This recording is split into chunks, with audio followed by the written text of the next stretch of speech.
Hello everyone, welcome to Indeed IS. Today we are going to discuss the Hindu newspaper of 5 February 2024. But first of all, we will discuss our thumbnail article. तो हम लोग सबसे पहले हमारा thumbnail article वो discuss करते हैं. Then after we will come back to the Hindu articles and we will discuss important articles of the Hindu and editorial articles of the Hindu also. So let's start the discussion.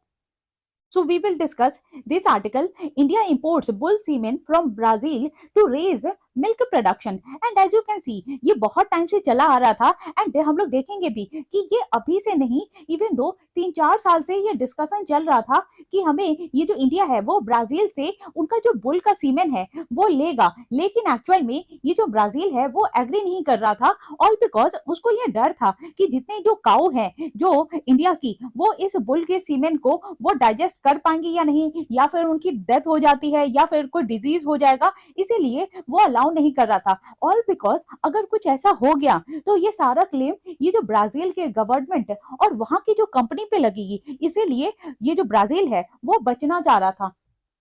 लेकिन अब क्या है, ये आज ही ये जो Brazil ने ये अलाउ कर दिया है कि वो ये जो बुल का सीमेन है वो देगा। एंड हम लोग ये भी देखेंगे कि ये जो नेशनल डेयरी डेवलपमेंट बोर्ड है वो 40,000 डोज लेगा बुल का सीमेन एंड ताकि ये जो मिल्क का प्रोडक्शन है वो हो पाए। एंड इसके बारे में हम लोग और डिटेल में देखते हैं। एंड ये जो है नेशनल डेयरी डेवलपमेंट बोर्ड वो इंपोर्ट करेगा डोजेस एंड इसका एम क्या है कि ये जो जितना भी यहाँ की जो नेटिव जो काऊ है, ब्रिड है, जो गीर हो गई, ये कांकरेज हो गया, उसका एक मोटो ही है कि मिल्क के प्रोडक्शन को बढ़ाना। और ये जो नेशनल डेयरी डेवलपमेंट बोर्ड है वो गवर्नमेंट ऑन है एंड ये जो किसको ऑपरेट करती है, ये जो मदर डेयरी ब्रांड है उसको। एंड हम लोग ये भी देखेंगे कि ये जो फर्स्ट टाइम ये जो 40,000 सीमेन वो लिया जा रहा है एंड इसकी बात एक्चुअल में बहुत लंबे समय से चल रही थी कि इस प्रोजेक्ट को लाना चाहिए। And as you can see ये जो 3 to 4 इयर्स से ये बात चल रहा था, बिकॉज पहले तो क्या था कि इंडिया जो था वो क्लोज्ड इकोनॉमी था, तो ना ट्रेड करता था ना लेता था। लेकिन बाद में जब इंडिया ने एग्री किया कि ये जो हमारा कंजम्पशन है वो पूरा नहीं हो पा रहा है तो फिर हमें अदर कंट्री से लेना चाहिए। एंड एज यू नो कि न्यूजीलैंड एंड ये जो ब्राजील है ये सारे प्रोडक्शन में इतना ज्यादा बहुत ज्यादा मिल्क का प्रोडक्शन होता है वहां पे। लेकिन अगर प्रोडक्शन की बात करें तो इंडिया जो है सबसे वर्ल्ड में नंबर 1 प्रोड्यूसर है मिल्क का, बट स्टिल हमारे यहाँ पॉपुलेशन इतना ज्यादा है एंड कंजम्पशन रेट इतना ज्यादा है कि हम लोग पूरे वर्ल्ड में सबसे ज्यादा ज्यादा प्रोड्यूस करने के बाद भी हमारा जितना भी कंजम्पशन रेट है वो पूरा नहीं हो पाता। एंड ये एक्सपोर्ट करना तो दूर की बात है, हमारा जितना जो कंजम्पशन रेट है हम वही पूरा नहीं कर पाते हैं, इसीलिए जरूरत पड़ गया है कि हमें अदर कंट्री से लेना पड़ रहा है। एंड अब जो है इंपोर्ट करने के लिए ब्राजील वो एग्री हो गया है, तो ये जो डेवलपमेंट है वो टाइम के साथ ये जो गवर्नमेंट क्या करेगी वो बढ़ाएगी। बिकॉज अभी क्या है, जैसे आप देख सकते हैं कि ये जो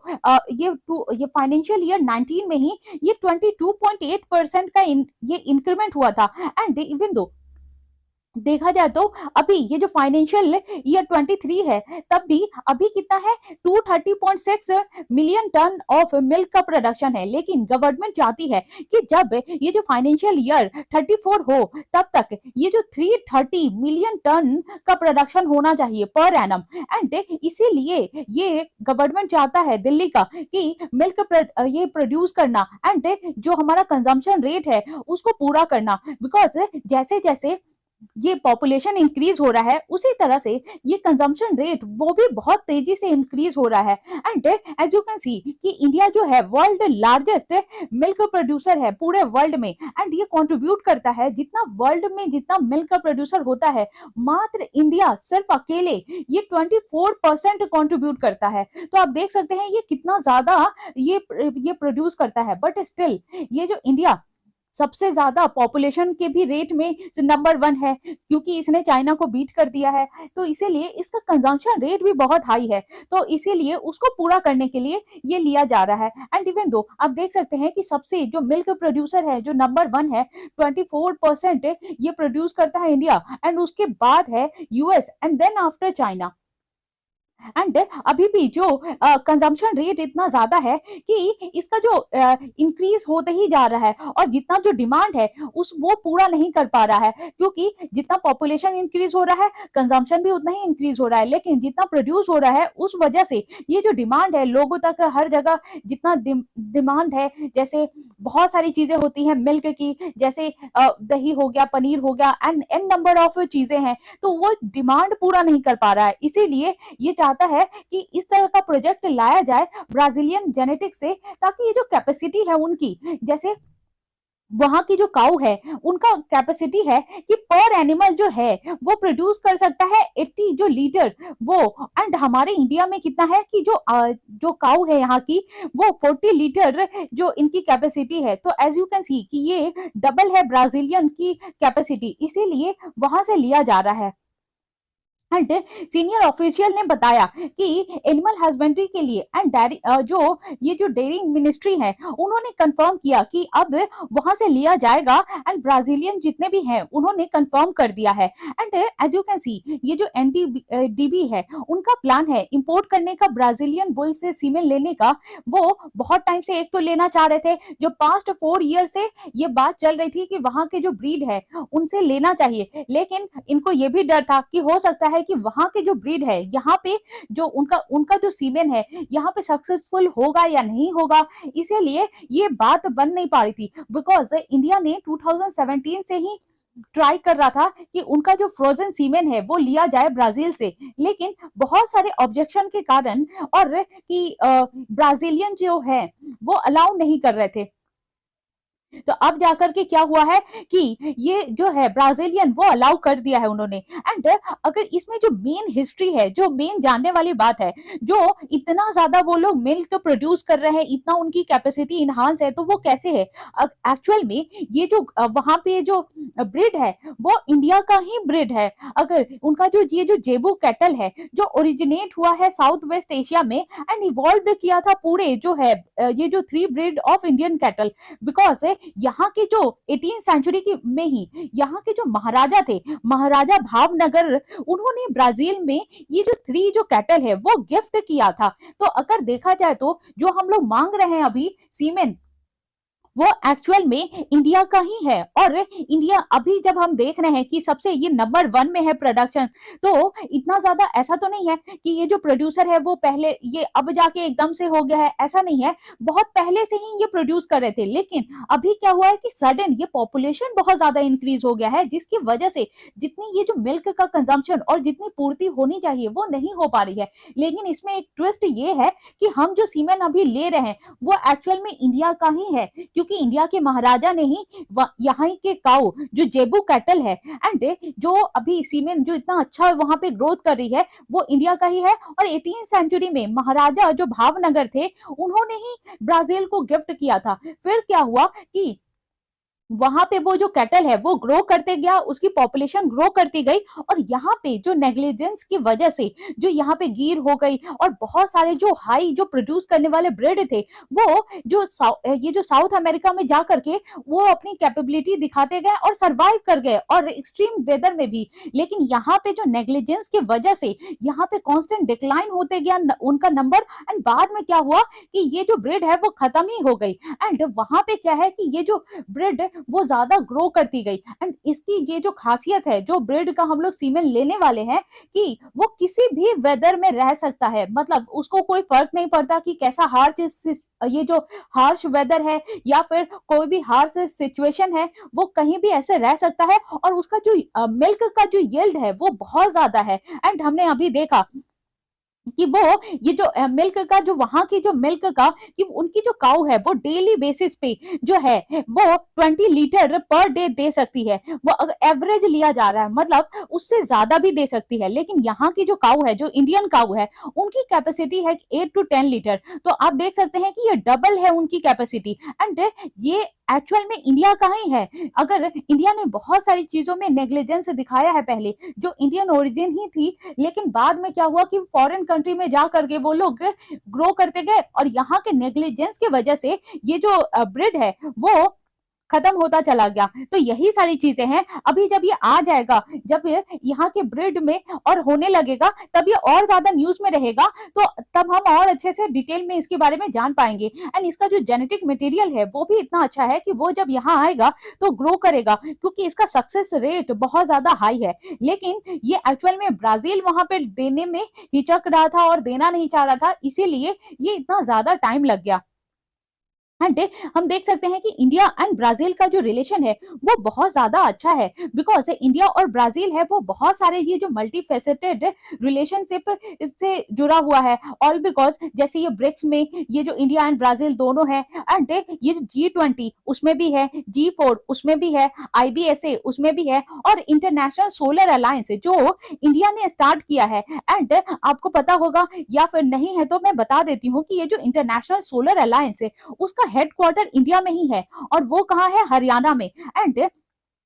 इसीलिए ये सारे पार्ट में, जैसे यूएन का पार्ट है इंडिया, एंड ये जो ब्राजील WTO का, यूनेस्को का, एंड ये जो वीपो का, एंड ये जो दोनों कंट्रीज है वो पार्टनरशिप भी साइन की हुई है इन्होंने 2006 में ही। तो इंडिया एंड जो ब्राजील का वो जो बायलैटरल रिलेशनशिप भी बहुत अच्छा है। जैसे इनका जो 2030 तक प्लान है कि ये जो $50 बिलियन ये ट्रेड बढ़ाने का। एंड ये भी देखा जा रहा है कि लास्ट अक्टूबर में ये ट्रेड देखा गया था तो $15.2 बिलियन था, जो फाइनेंशियल ईयर 2022 में देखा गया था। लेकिन इंडिया का ऐसा प्लान है, इंडिया एंड ब्राजील का, कि 2030 तक ये लोग $50 बिलियन अपना ट्रेड बढ़ा देंगे। एंड ऐसा कहना है किसका? ये जो मिनिस्ट्री ऑफ एक्सटर्नल अफेयर है उन्होंने बोला। एंड ये जो MOU भी साइन किया हुआ है इंडिया एंड ब्राजील ने ये 2008 में ही, कि इनका मेन एरियाज है MOU का, कि इन ये जो डेवलपमेंट है एनिमल हस्बेंड्री का और स्पेशली डेयरी का, उसको बढ़ाने का, कि दोनों कंट्री मिल करके इस डेयरी के सेक्टर में अच्छा वर्क करेंगे एंड इसमें ग्रोथ करेंगे। और ये एक अम्ब्रेला प्रोजेक्ट भी है दोनों इंडिया एंड ब्राजील की, जो ये जो मिनिस्ट्री है उसका, एंड ये जो MAPA है जो ministry of agriculture, life stock and food supply of Brazil, तो ये ब्राजील की मिनिस्ट्री है। एंड ये जो DADH है, department of animal husbandry, and ये जो डेयरिंग इंडिया, तो ये इंडिया की मिनिस्ट्री है। और ये दोनों मिलकर ही इन्होंने MOU साइन किया है और ज्वाइंट डिक्लेरेशन साइन किया है कि वो डेयरी के फील्ड में ये अच्छा ग्रोथ करेंगी। एंड ये जो वर्क है, जैसे इंडिया बाई करेगा और ब्राजील जो है वो सेल करेगा इस सीमेंट का, ताकि ये जो मिल्क के सेक्टर में ये लोग अच्छा ग्रोथ कर पाए। तो यही सारी चीजें हैं। अब जब ये जो सीमेंट है जब यहाँ पे आ जाएगा और तब जब न्यूज में आएगा तो हम लोग इसको अच्छे से डिटेल में डिस्कस करेंगे। फिलहाल तो इतना ही है। एंड और उसके बाद क्या होगा कि हम लोग इतना तो मिल्क जो प्रोड्यूसर तो है ही, जब ये सीमेंट आ जाएगा तो हम लोग कंज्यूमर भी हो जाएंगे। एंड देन आफ्टर हो सकता है कि इंडिया फिर एक्सपोर्ट भी करने लगे ये मिल्क का, तब इंडिया के ये जो इकोनॉमी में भी बहुत ज्यादा उछाल आएगा और इंक्रीमेंट होगा। तो यही है इस सब में। अब हम चलते हैं हमारे द हिंदू के आर्टिकल में। So we are going to discuss our The Hindu article, and first of all we will discuss our important articles and जो बजट में यूज किया गया है एंड बजट में जितने स्कीम्स यूज की गई हैं हम उसको डिस्कस करेंगे। देन आफ्टर ये जो हमारा एडिटोरियल आर्टिकल है, एंड आज से ही, आज 5 फरवरी है और आज से ही ये जो उत्तराखंड में यूनिफॉर्म सिविल कोड ये लागू किया जाने वाला है, तो उससे भी रिलेटेड एक आर्टिकल आया है, तो हम लोग उसको भी डिटेल में डिस्कस करेंगे। तो चलिए ये द हिंदू का डिस्कशन स्टार्ट करते हैं। तो first of all we will discuss this article, state hold the key. ये जो है state hold the key to new reforms से CEA। तो CEA क्या है? ये चीफ ये इकोनॉमिक एडवाइजर। तो ये बोला जा रहा है कि जितने भी रिफॉर्म जो लाई गई है, जो अगर, और सबसे पहले मैं ये बता दूं कि अगर आपको इसका PDF चाहिए तो टेलीग्राम का लिंक डिस्क्रिप्शन बॉक्स में रहेगा, आप वहां से जा करके ले सकते हैं।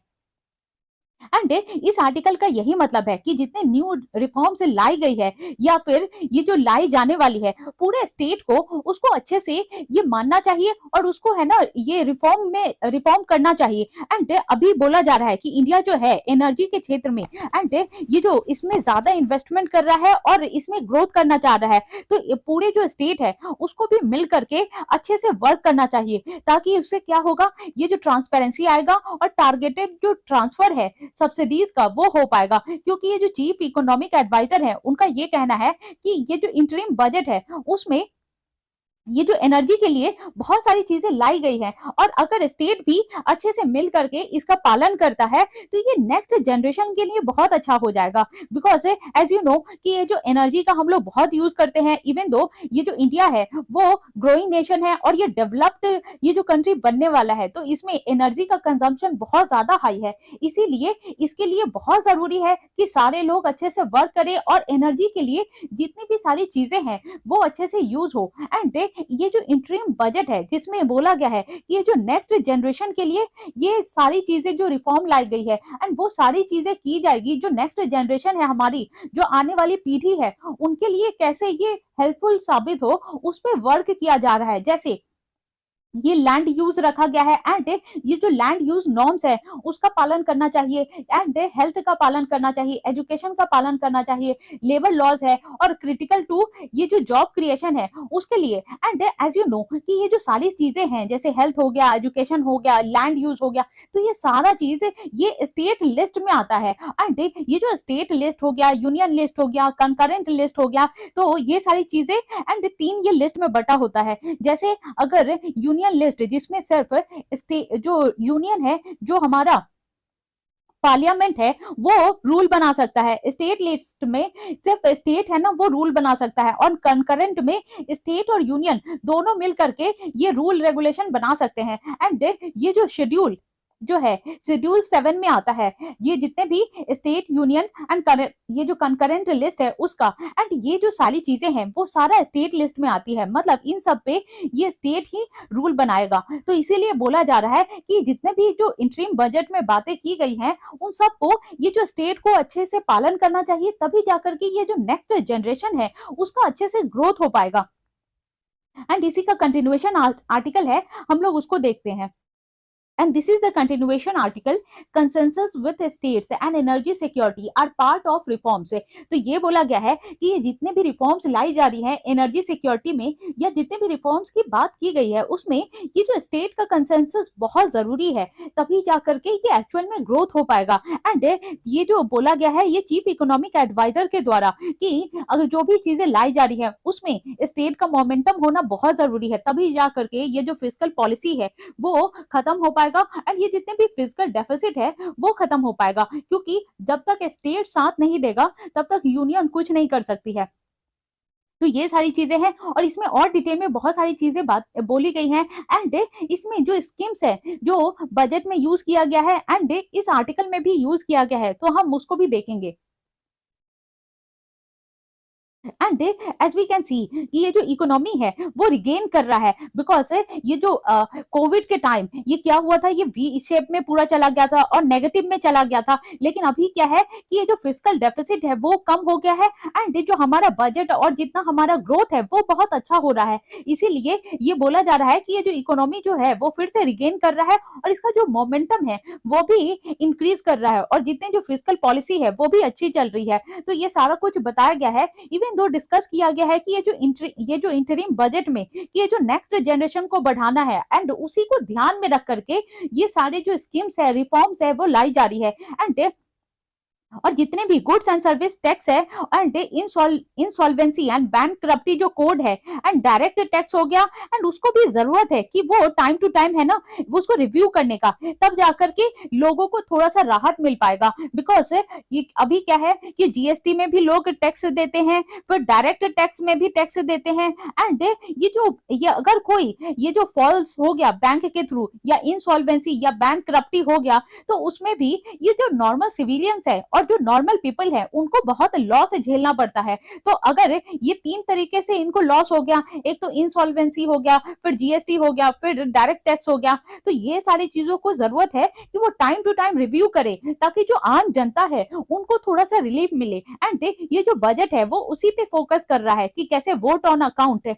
कि वो टाइम टू टाइम रिव्यू करे, और तभी जाकर के ये जो इंटरिम बजट है, क्योंकि अभी क्या है ये इलेक्शन ईयर है, एंड ये जो अप्रैल मई में ये इलेक्शन होगा, इसीलिए और जिस ईयर में जिस ईयर में इलेक्शन होता है उससे पहले जो भी ये जो बजट आता है उसको इंटरिम बजट बोलते हैं। इसीलिए ये जो 2019 में भी इंटरिम बजट आया था, एंड 2019 में सॉरी ये जो 2019 में भी इंटरिम बजट आया था, एंड 2019 में भी इसको इंटरिम बजट इसलिए बोला गया था बिकॉज कि 2019 में भी इलेक्शन हुआ था। एंड ये जो 10 इयर्स का ये जो ट्रैक रिकॉर्ड देखा जा रहा है, और ये जैसे कि ये 2014 से लेकर के 2024 तक का, क्योंकि तभी है ना गवर्नमेंट चेंज हुई थी एंड ये मोदी सरकार आई थी, एंड अभी भी ये मोदी सरकार ही है। एंड ये अभी देखा जा रहा है कि पहले क्या था और अभी क्या हो रहा है, कितनी सारी चीजें चेंजेस हुई हैं, और बहुत सारे आर्टिकल्स या बहुत सारे जो जरूरत किस चीज पे है ये रिकवर करने का या फिर चेंजेस लाने का, ताकि ये जो नेक्स्ट जनरेशन है, जो हमारा जनरेशन है, यूथ का जनरेशन है या आगे आने वाला जनरेशन है, वो कैसे है ना बेनिफिशियल हो पाएगा। बिकॉज अभी अगर हेल्थ के क्षेत्र में या एजुकेशन में हम कुछ भी अच्छा करेंगे तो एक तो जो यूथ का जनरेशन है उनके लिए अच्छा होगा, एंड जो आने वाले जनरेशन है उनके लिए अच्छा होगा। तो इसीलिए ये 10 इयर्स का ट्रैक रिकॉर्ड रखा गया है, और ये इंपॉर्टेंट आर्टिकुलेट जो है उसको भी देखा जा रहा है कि ये जो जितने भी काउंटर साइक्लिकल ये जो फिस्कल पॉलिसी है उनको भी देखा जा रहा है, ताकि ये इकोनॉमी है ना वो और अच्छे से रिकवर हो पाए, और जो फिस्कल स्टिमुलस है रिकवर किया जा सके। एंड ये रीजन है इसका कि कैसे इन्फ्लेशन को ये जितना हो रहा है उसको रोकने का, तब जाकर के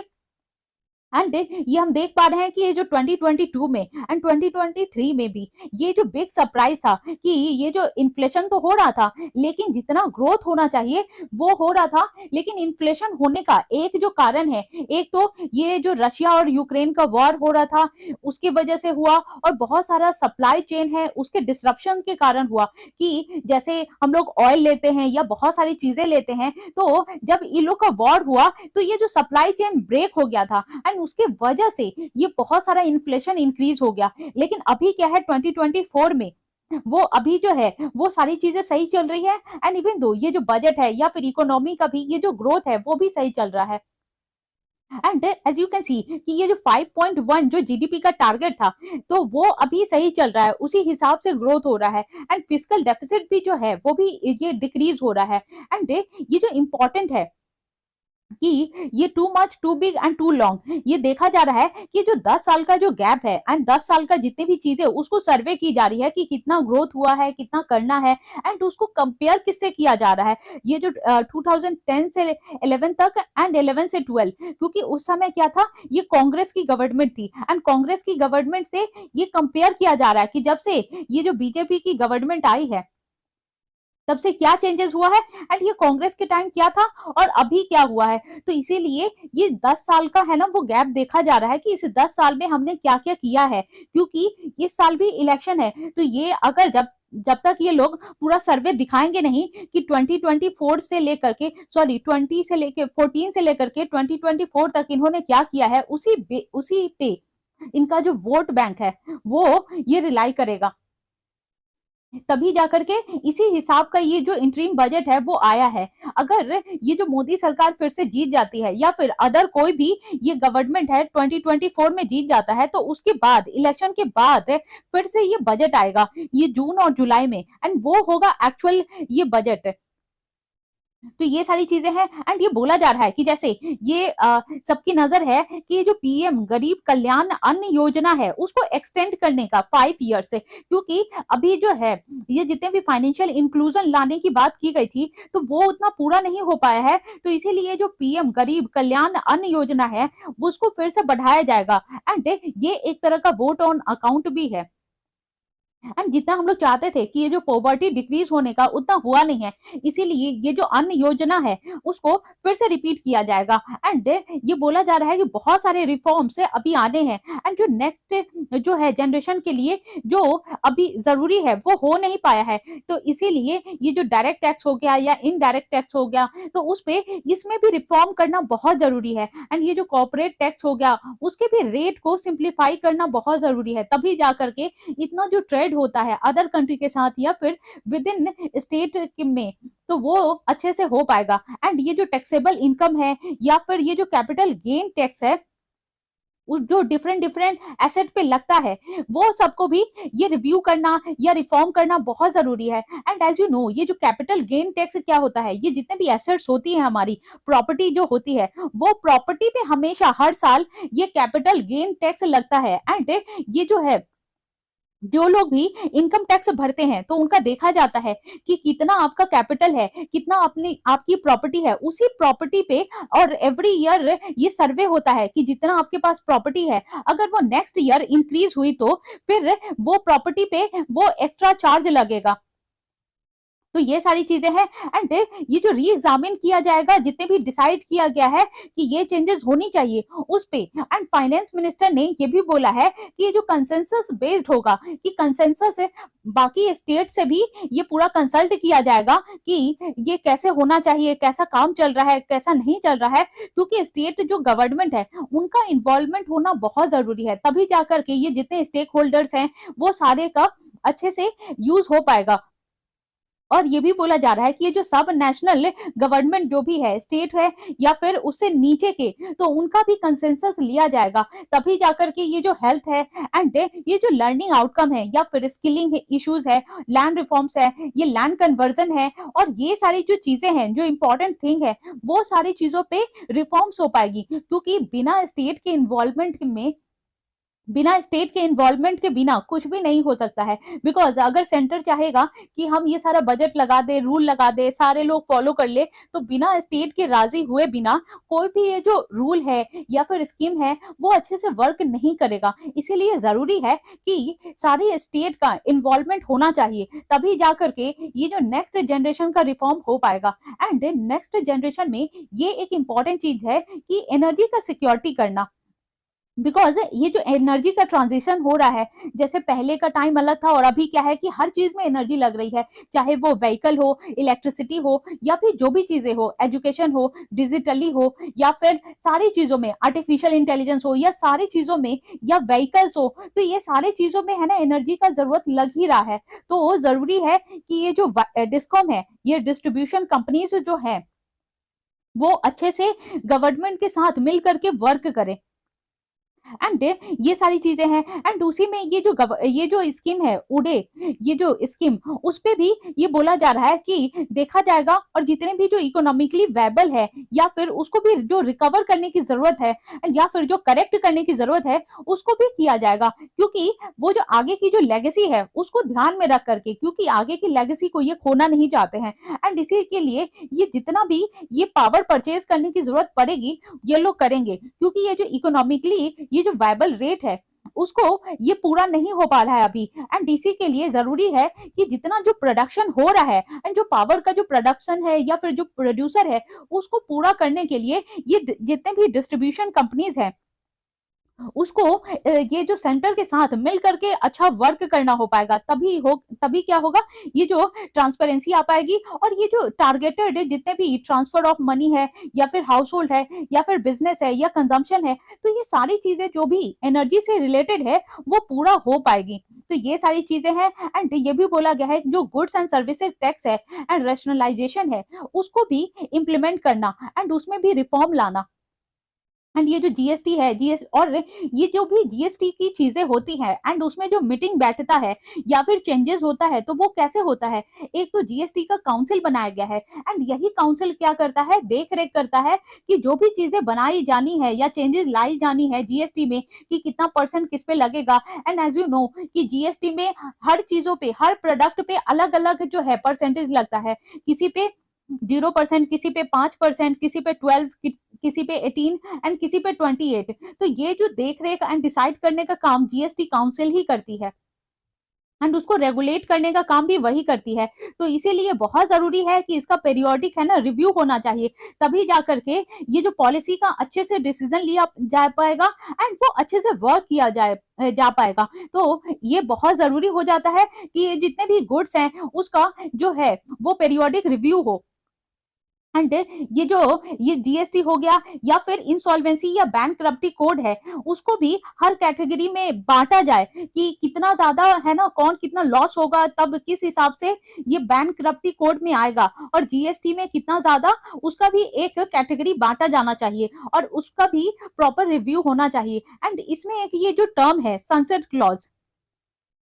तो ये एक इंपॉर्टेंट टर्म है एंड इस पे मैंने एक शॉर्ट्स बनाया हुआ है, तो उसका लिंक मैं डिस्क्रिप्शन बॉक्स में डाल दूंगी, आप लोग वो प्लीज देखिएगा, बिकॉज एक ही मिनट में मैंने इसको अच्छे से डिटेल में डिस्कस किया हुआ है इस सनसेट क्लॉज को, और ये होता कैसे है, इसमें क्या काम होता है, वो भी मैंने बताया है। तो ठीक है, ये आर्टिकल हमने कंप्लीट किया। अब हम चलते हैं हमारे एडिटोरियल आर्टिकल पे। This is the article which we are going to discuss with editorial article is Sunshine Initiative, और इसको हम लोग डिटेल में देखते हैं कि क्या है ये। एंड इसमें अभी जब बजट आया था और बजट के पहले ही जब ये राम मंदिर का प्राण प्रतिष्ठा था, उसके बाद ही मोदी जी ने एक स्कीम लाए थे कि सूर्योदय स्कीम, एंड उसी के तहत ये बोला गया था कि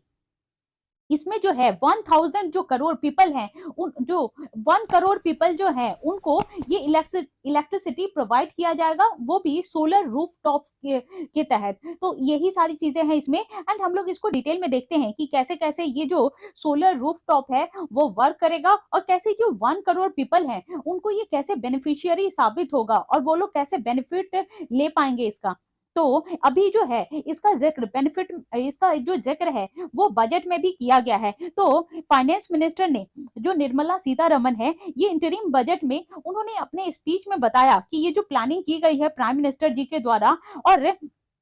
कि सप्लाई करेंगे जितने भी ये जो 1 करोड़ हाउस होल्ड है और हमारे कंट्री में, तो उनको ये जो सोलर रूफ टॉप पैनल दिया जाएगा, एंड उससे क्या होगा, वो लोग हर साल ये 15,000 एनुअली सेव कर पाएंगे। और ना ही वो लोग जितने भी जो सिविलियंस है, एक तो वो सेव करेंगे, दूसरा उनकी जो इलेक्ट्रिसिटी है वो फ्री हो जाएगी, एंड ये जो तीसरा कि वो उल्टा पैसा भी कमा पाएंगे। तो ये सारा स्कीम निकाला गया है, और इसके बारे में हम लोग देखते हैं कि मंथली जो इलेक्ट्रिसिटी कंजम्पशन है वो ये 300 यूनिट कम हो जाएगा जितना पहले लगता था उससे। एंड इसका जो एमिड साइज सिस्टम है 1 से लेके 2 किलोवाट तक का है कि वो यूज कर सकते हैं, इतना कंजम्पशन यूज कर सकते हैं। एंड उससे क्या होगा कि इसका जो मिनिमम आउटले है वो 1 लाख करोड़ जो है ये रूफटॉप जो सोलर सिस्टम है वो लगाया जाएगा। एंड इससे क्या होगा कि ये जो 40% है, ये जो वो लोग हैं उनका जो कंजम्पशन रेट है जितना वो लोग यूज कर पाते हैं, और एक तो वो उनका कंजम्पशन तो बढ़ेगा लेकिन जो खर्च होता है वो 40% उनका डिक्रीज हो जाएगा, क्योंकि एक तो सोलर रूफटॉप लगा होगा उनके छत पे, तो एक तो वो जितना यूज करते थे इलेक्ट्रिसिटी वो फ्री में यूज कर पाएंगे। एंड अगर जितनी कैपेसिटी है उसकी अगर वो उतना यूज कर लेते हैं तो एक तो बेनिफिट होगा कि उनको बिल पे नहीं करना पड़ेगा। अगर उससे वो कम यूज करते हैं तो फिर जो एक्स्ट्रा ये जो सोलर रूफटॉप से इलेक्ट्रिसिटी ये प्रोड्यूस होगी तो वो ग्रिड को बेच भी सकते हैं। तो उससे क्या होगा कि वो ग्रिड को अगर बेचेंगे तो वो ग्रिड वाले जो कंपनीज है वो जो हाउस होल्ड है उनको पैसा देगी, तो इससे क्या होगा कि इनका इनकम भी जनरेट हो जाएगा, और इस हिसाब से एक इनका सब्सिडी भी मिलेगा कि 60% है। और ये जो बोला जा रहा है कि अगर वो ये जो सोलर रूफटॉप में अगर इसको लगाने में खर्च आता है अगर 50,000, तो इसमें क्या है कि 50,000 अगर खर्च आया तो ये बोला जा रहा है कि जो हाउस होल्ड वाले लोग हैं उनको 60% ही ये खर्च देना पड़ेगा, बाकी के जो 40% है वो गवर्नमेंट खर्चा उठाएगा। तो एक तो इनको 60% ही खर्चा लगा, लेकिन इससे जो एनर्जी जो जनरेट होगी और ये सोलर रूफटॉप से, तो उसका वो 100% यूज कर पाएंगे। अगर वो 100% इसका यूज नहीं कर पाते हैं, अगर वो 80% ही इसका यूज करते हैं, अगर उनका कंजम्पशन 80% ही रहता है, तो बाकी के ये जो 20% है वो 20% वो ग्रिड को बेच सकते हैं, और इस ग्रिड से भी उनको पैसा आएगा। तो जो हाउस होल्ड वाले लोग हैं वो इस 20% से भी अपना इनकम कर सकते हैं, तो ये बहुत अच्छी चीज हो जाएगी। एंड इसको लगाने में भी गवर्नमेंट मदद करेगा। तो ये जो 3 टाइप का इनको बेनिफिट होगा, तो यही सारी चीजें इसमें है। एंड यही बोला गया है कि 80 से लेकर के 85 तक ये जो परसेंट है कि 25 करोड़ से लेकर के 30 करोड़ जो हाउस होल्ड है वो इंडिया में ये जो 100 यूनिट से लेकर के 120 यूनिट तक वो लोग एक मंथ में यूज कर सकते हैं। एंड उससे क्या होगा कि जो पहले जो ये लोग बिल पे करते थे। एंड उससे क्या होगा, जब सोलर रूफटॉप लग जाएगा तो 80 से 85% उनका इसी से पूर्ति हो जाएगा, तो अलग से इलेक्ट्रिसिटी लेने की जरूरत नहीं पड़ेगी। यही सारी चीजें हैं। एंड जब ये जो सोलर प्रमोशन पॉलिसीज इसीलिए लगाई जा रही है और सेंटर ने ये स्टार्ट किया है। पर अभी हो क्या रहा है कि जो अपोजिशन वाले जो कंपनीज हैं एंड अपोजिशन वाले जो गवर्नमेंट है वो इसका अपोज कर रहे हैं कि नहीं, ये ऐसा नहीं होगा या फिर इसको होना नहीं चाहिए। एंड जो अपोजिशन वाली जो कंपनीज भी है वो भी इसका अपोज कर रही हैं। लेकिन अभी क्या है कि अगर वो लोग अपोज करती हैं तो इससे क्या होगा कि ये हेवी लॉस होगा, क्योंकि गवर्नमेंट ने ये जो फैसला लिया है वो आगे चल के ये सक्सेसफुल साबित होगा। क्योंकि इससे क्या होगा कि जो हाउस होल्ड वाले लोग हैं, एक तो उनका प्रॉफिट जनरेट होगा ही, एक तो एनर्जी भी कंजम्पशन जो है, उनका जितना भी जो कंजम्पशन है इसी सोलर रूफटॉप से ही उनका पूरा हो पाएगा। तो इसमें ये देखना होगा कि बाकी जो हाउस होल्ड वाले भी लोग हैं उनको भी जरूरी है कि वो भी गवर्नमेंट के साथ मिल करके इसमें सहमति दे, और जितने हाउस होल्ड वाले लोग हैं उनको भी अपोज नहीं करना चाहिए। तो यही सारी चीजें हैं। एंड इसमें फर्दर अगर कुछ और डिटेल में आएगा तो हम लोग और डिटेल में इसको फर्दर उसको डिस्कस करेंगे। फिलहाल तो यही है। अब हम चलते हैं हमारे जो नेक्स्ट आर्टिकल है कि आज से ही ये जो 5 फरवरी है उत्तराखंड में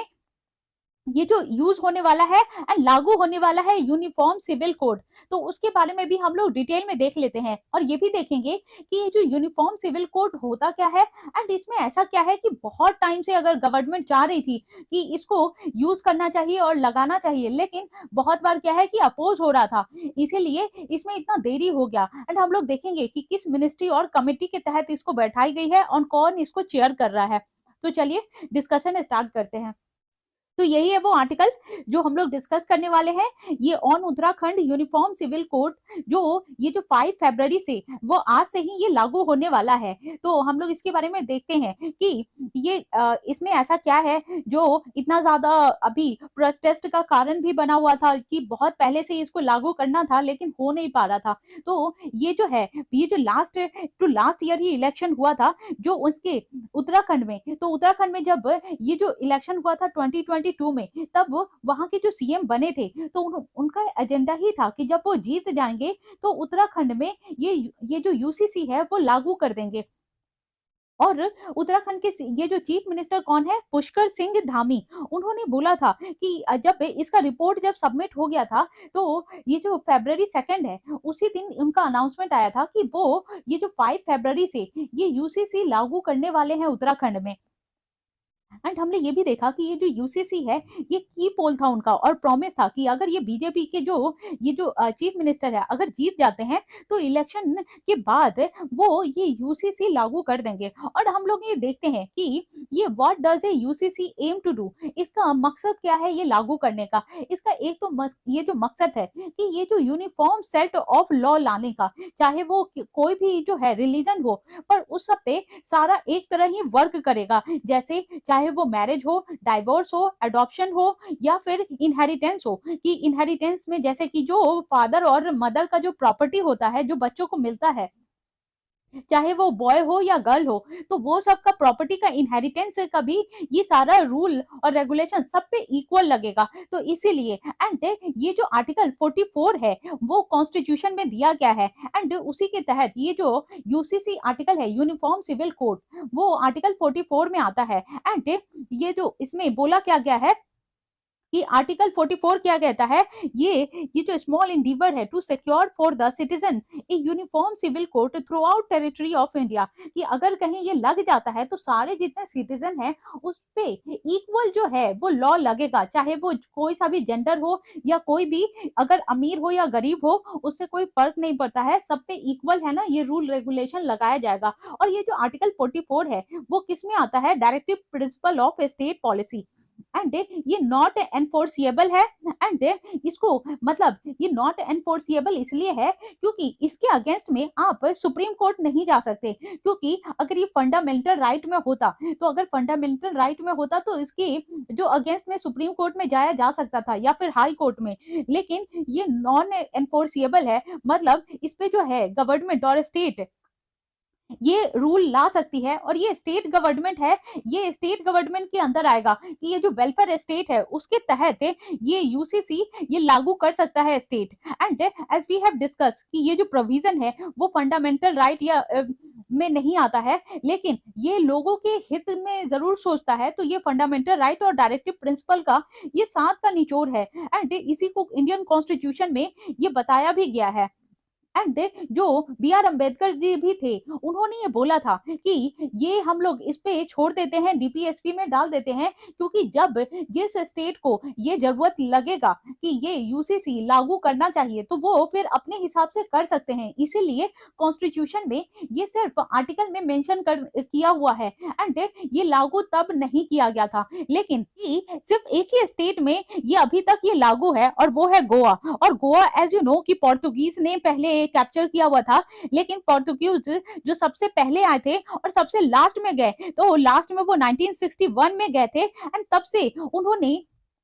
जो पोर्तुगीज थे वहां पे, तो पोर्तुगीज ने वहां पे ये जो ये यूसीसी लागू किया हुआ था, और जब वो वहां से चले भी गए गोवा से, तब से वो अभी तक मेंटेन्ड है। तो अभी तक जब ये उत्तराखंड में लागू होने से पहले भी अभी पूरे इंडिया में सिर्फ ये जो गोवा है वो सिर्फ एकमात्र ऐसा स्टेट है जहां पहले से ही ये यूसीसी लागू हुआ है।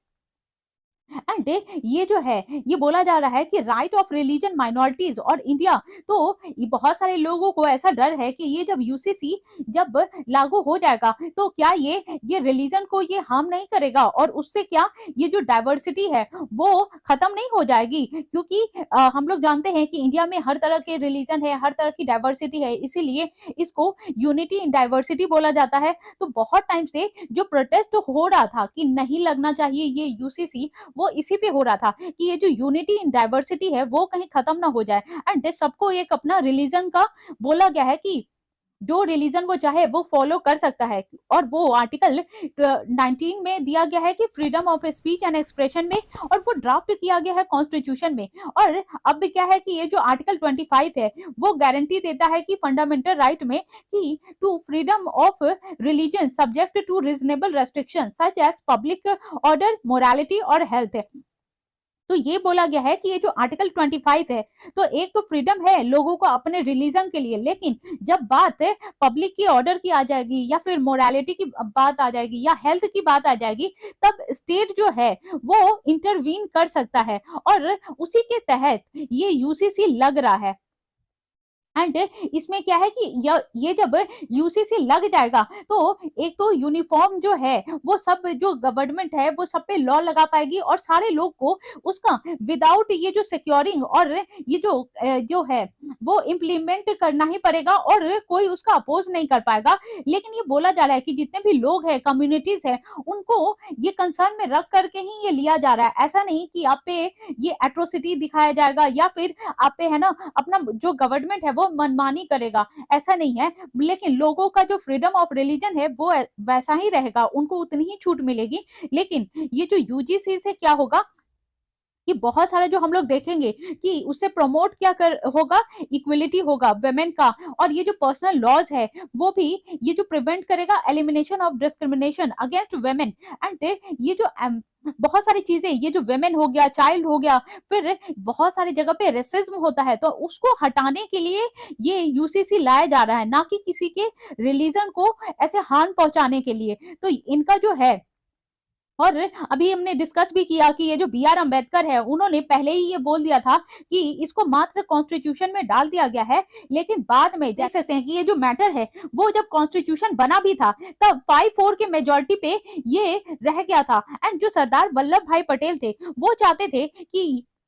ये जो यूसीसी है वो फंडामेंटल राइट के अंदर आना चाहिए, लेकिन बहुत सारे जो है मिनिस्टर उन्होंने बोला कि नहीं, ये वेलफेयर स्टेट के तहत आना चाहिए एंड ये डीपीएसपी में ही रखना चाहिए, ताकि ये जो जब भी जरूरत पड़ेगी तो जितने भी स्टेट है ये वेलफेयर स्टेट के तहत ये यूसीसी लागू कर सकते हैं। क्योंकि अगर ये फंडामेंटल राइट में आ गया तो जितने सिविलियंस है वो फिर नहीं चाहेंगे कि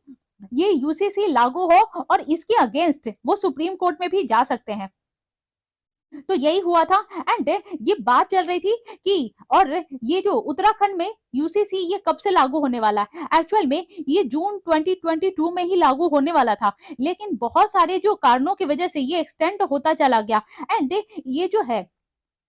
सुप्रीम कोर्ट की जो जज हैं, ये जस्टिस रंजना प्रकाश देसाई, वो इसको चेयर कर रही हैं। एंड उन्होंने ये जो अपना ये इम्प्लीमेंट भी करने के लिए बोल दिया था यूसीसी को, लेकिन बहुत सारे जो प्रोटेस्ट की वजह से ये टलता चला गया। एंड ये जब रिपोर्ट है वो कब सबमिट कर दिया गया था, नवंबर 2022 में ही। लेकिन ये जो चीफ मिनिस्टर है उन्होंने अनाउंस किया था लास्ट जून को कि जब इलेक्शन हो जाएगा और ये जो ड्राफ्ट मिल जाएगा तो फिर मैं इसको ये अनाउंस कर दूंगा, लेकिन ये हो नहीं पाया। बट अभी जो है February 2 को ही ये वहां के जो चीफ मिनिस्टर है उन्होंने बोला कि ये जो 5 फरवरी तक ये यूसीसी लागू कर दिया जाएगा उत्तराखंड में।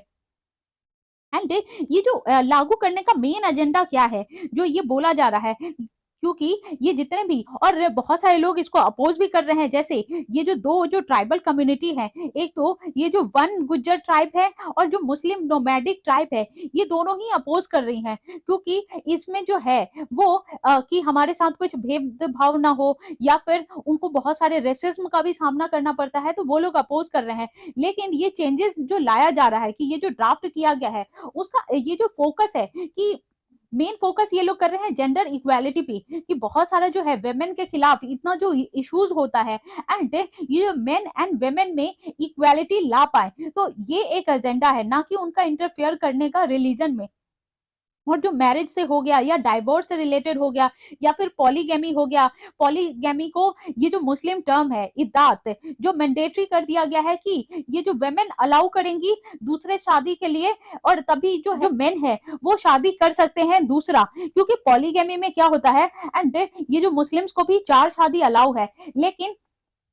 उसको भी रोकने के लिए कि अगर जो वाइफ है वो अगर अलाउ करती है तभी जो है वो हस्बैंड फिर दूसरी शादी कर सकता है। तो ये सारी चीजों पे बोला गया है। इवन दो ये जो ट्रिपल तलाक है उसका भी है ना, वो देखा जाएगा कि ट्रिपल तलाक जितना फ्रिक्वेंट होता है कि सिर्फ तलाक तलाक तलाक बोल दिए एंड बात में या आर्गुमेंट में, तो वो वैसे तलाक नहीं हो जाएगा। तो ये भी एक मेजर कंसर्न है जिसके वजह से ये यूसीसी लाया जा रहा है। या फिर ये जो हमने देखा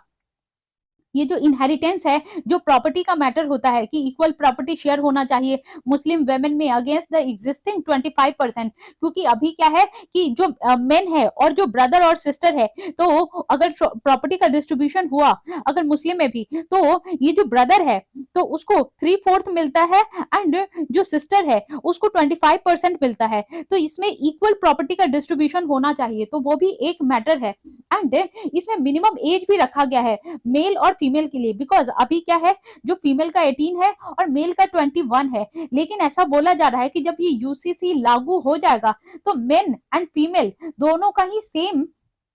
एज रखा जाएगा। एंड ये भी है कि मैरिज का रजिस्ट्रेशन, फिर अडॉप्शन, और फिर ये जो सोशल सिक्योरिटी है, और जितने जो पेरेंट्स है जो बूढ़े हो जाते हैं, तो समवेयर क्या होता है कि जो बच्चे हैं वो मिसबिहेव करते हैं, या फिर उनको अनाथ आश्रम में भेज देना, या फिर जो ऑर्फनेज हो गया उसमें भेज देना, या फिर उनके साथ मिसबिहेव करना, तो ये सारी चीजों पे भी रूल बनाई जाएगी और उसको स्ट्रिक्टली इम्प्लीमेंट भी किया जाएगा। और ये मैंडेटरी रहेगा कि जब, और ये भी एक इम्पॉर्टेंट है कि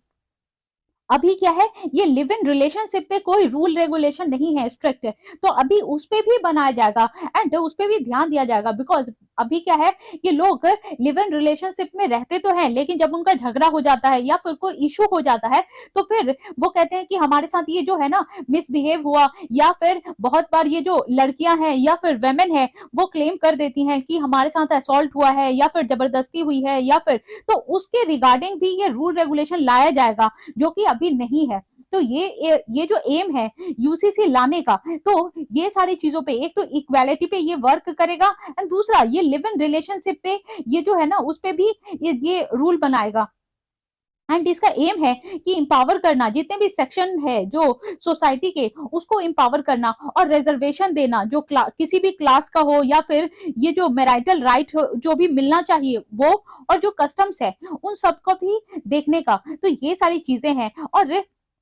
इसीलिए गवर्नमेंट जो है वो चाहता है कि ये इस तरह से ये लॉ बनाए ताकि जितने भी लोग हैं इस डोमेन में जो आते हैं, इस पार्लियामेंट के डोमेन में, उसको फुलफिल किया जाए। एंड ये जो शाह बानो बेगम केस है जो कोर्ट ने ऑब्जर्व किया था, एंड शाह बानो जो केस है वो इक्वल डिस्ट्रीब्यूशन पे है कि प्रॉपर्टी का डिस्ट्रीब्यूशन होना चाहिए, और उसी पे है ये। तो उसी के तहत ये जो आर्टिकल 44 का ये स्टडी करके ये जो यूसीसी है वो लागू किया जाएगा।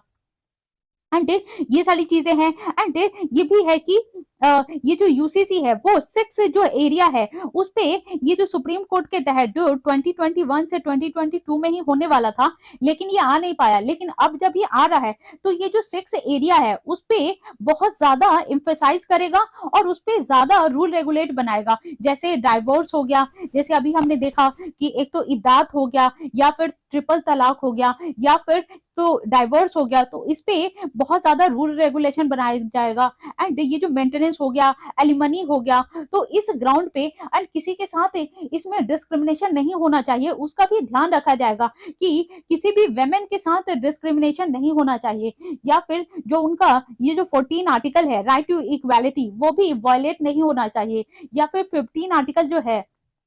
Right against discrimination based on religion and gender. तो ये जो, क्योंकि ये जो आर्टिकल 15 है उसमें जैसे right against discrimination against race, caste, class, फिर रिलीजन, फिर प्लेस ऑफ बर्थ, लेकिन ये जो 44 के तहत इस पे जो खासा ध्यान दिया जा रहा है वो सिर्फ रिलीजन एंड जेंडर पे दिया जा रहा है।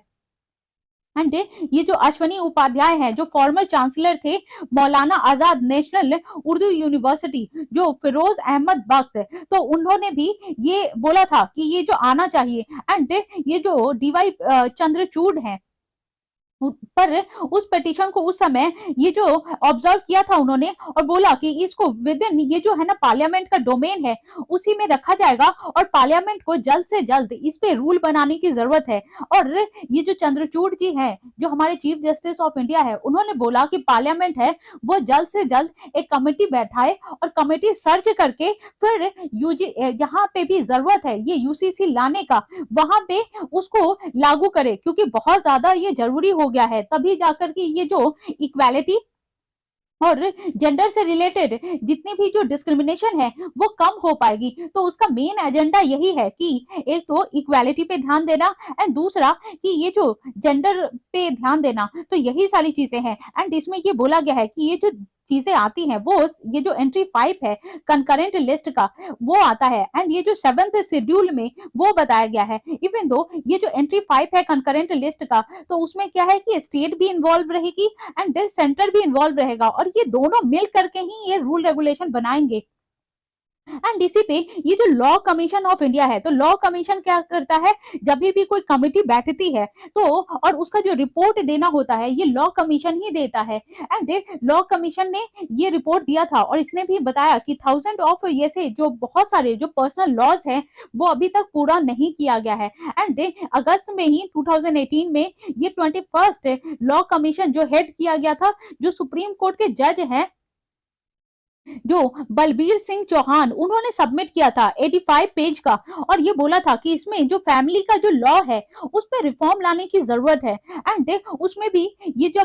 जो यूनिफॉर्म सिविल कोड है उसमें यूनिफॉर्मिटी लाने की जरूरत है, एंड बहुत सारा जो सदियों से जो लॉ चला आ रहा है, रूल चला आ रहा है, उसमें चेंजेस लाने की जरूरत है। तो ये सारी चीजें हैं, और ये जो यूजीसी ने ही ये सारी चीजें बताई कि कैसे फिर बाद में और जो है ये 22nd भी लॉ कमीशन का रिपोर्ट आया, जो ये जो ऋतुराज अवस्थी है उसने रिपोर्ट ये बताया, एंड वो उसने भी बोला कि ये जो पब्लिक और जो रिलीजियस ऑर्गेनाइजेशन है उस पे यूजीसी लाना बहुत जरूरी है। तो यही सारी चीजें हैं। एंड बाद में ये है कि अभी बोला जा रहा है कि उत्तराखंड तो अब भी इसमें लागू हो जाएगा उत्तराखंड में, लेकिन बहुत सारे जो स्टेट है वो पाइपलाइन में बनी हुई है। जैसे ही ये उत्तराखंड का ये जो फुट स्टेप फॉलो कर रही है मध्य प्रदेश, एंड उसके बाद गुजरात है, तो जब उत्तराखंड में ये लागू हो जाएगा तो उसके बाद मध्य प्रदेश एंड गुजरात में भी ये लागू होगा। एंड उसके बाद हो सकता है कि कर्नाटका का जो गवर्नमेंट है वो भी इसको लागू करे। तो यही सारी चीजें हैं। एंड जब ये लागू हो जाएगा और बहुत सारा चीजें जब इसमें देखा जाएगा कि ये कैसे वर्क कर रहा है, कैसे इंप्लीमेंट हो रहा है, या क्या क्या चीजें इसमें ऐड की गई, तब उसी हिसाब से बहुत सारी चीजें चेंजेस लाई जाएगी। एंड तब हम इसको और अच्छे से डिटेल में डिस्कस कर पाएंगे। एंड ये भी एक एरिया है जो सबरीमाला केस है, तो ये एक न्यूज में बना हुआ है Sabarimala case. And Sabarimala case भी है, वो किस चीज को नोटिफाई करती है, एक तो जेंडर का एंड एक तो इक्वालिटी का। तो एज यू नो कि ये जो सबरीमाला जो केस है वो उसमें ये है कि मेन जा सकते हैं, लेकिन वेमेन जो है, जितने ओवुलेटिंग फीमेल है वो नहीं जा सकती है। मतलब ये जो 10 से 12 तक की एंड 50 जो एज तक की जो वेमेन है वो इस टेंपल में नहीं जा सकती है। एंड अगर मेन भी अगर जाना चाहे तो उसको फिर ये 40 डेज तक ये जो अपना जो घर वगैरह छोड़ करके अलग रहना पड़ता है 40 डेज तक, उसके बाद ही वो इस टेंपल में जा सकता है। तो इस तरह का जो है रूल एंड रेगुलेशन बहुत स्ट्रिक्ट है, बहुत हार्ड है। एंड अगर अगर फीमेल भी जाना चाहे तो या तो वो 10 साल के एज से पहले हो या फिर 50 साल के बाद की एज की हो, तो वही फीमेल जा सकती है, नहीं तो फिर वो नहीं जा सकती है। तो ये सारी चीजें भी न्यूज में इसलिए बनी हुई है कि इससे क्या है कि इक्वलिटी हैम्पर हो रहा है और जेंडर भी हैम्पर हो रहा है, तो इसीलिए ये न्यूज में है। अब हम देखेंगे कि जब इसके सबरीमाला का जब जजमेंट आ जाएगा कि इसमें क्या नई चीजें आती हैं और क्या निकल के आता है, बिकॉज अभी ये जो केस है वो चल ही रहा है, इसमें फाइनल जजमेंट नहीं आया है। बिकॉज इसको अलाउ भी कर दिया गया था कि वो जो फीमेल है वो टेंपल के अंदर जा सकती हैं, लेकिन वहां के जितने भी जो लोग हैं, जो लोकल पीपल हैं या जो पंडित हैं, वो अगर कोई जाना भी चाहे तो उसको मार करके भगा देते हैं। अभी अलाउ नहीं किया गया है। तो जब बाद में इसमें फर्दर कुछ डिटेल में आएगा एंड जो भी जजमेंट जो होगी फाइनल, तब हम इसको डिटेल में देखेंगे। फिलहाल तो यही है, हमने जितने भी इंपॉर्टेंट आर्टिकल था वो डिस्कस कर लिया है। So thank you very much. आप लोग इसी तरह से लाइक कीजिए, शेयर कीजिए एंड सब्सक्राइब कीजिए।